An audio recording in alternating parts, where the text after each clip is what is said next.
Good vibes. At 3 million pesos na halaga ng shabu na samsam sa high-value drug suspect sa Quezon. Para sa detalye ng balita, DJ Joey Boy. GB Balita Express.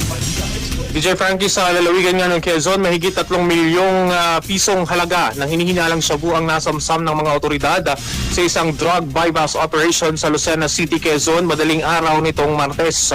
Ayon kay Colonel Romulo Albacea, hepe ng Quezon Police Provincial Office, naaresto bandang alas 3 ng madaling araw ang 36 anyos na sospek na kinilala sa alias na Ogi sa barangay Ibabang Dupay. Ayon sa pulisya, naaresto ang sospek matapos umanong magbenta ng 1,000 pisong halaga ng hinihinalang shabu sa isang undercover police officer. Sa isinagawang operasyon, nakumpiska mula sa sospek ang isang heat-sealed plastic sachet at 2 knot-tied plastic bags na naglalaman ng hinihinalang shabu na tumitimbang ng 150 gramo.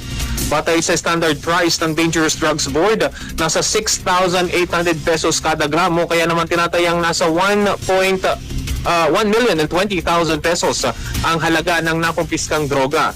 Gayunman, tinatayang aabot sa 3 milyon at 60,000 piso na street value nito. Nasamsam din ng mga otoridad ang isang motorsiklo na pinaniniwalaang ginagamit sa umano'y iligal na aktibidad ng sospek. Itinuturing ng pulisya si alias Ogi bilang high value individual o HVI sa kanilang drug watch list, isang klasifikasyon para sa mga individual na sangkot umano bilang financier, trafficker, manufacturer, importer o miyembro ng drug syndicate. Patuloy namang iniimbestagahan ng Quezon Police ang pinagmulan ng hinihinalang iligal na droga.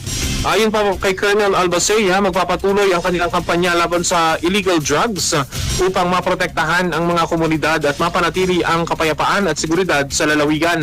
Nasa kustodiya na ng pulisya ang sospek at haharap sa kaukulang reklamo dahil sa paglabag sa Comprehensive Dangerous Drugs Act of 2002. Para sa GB Balita Express, ito si DJ Joey Boy sa GB 99.9. Your good vibes. 17 pasyente inilik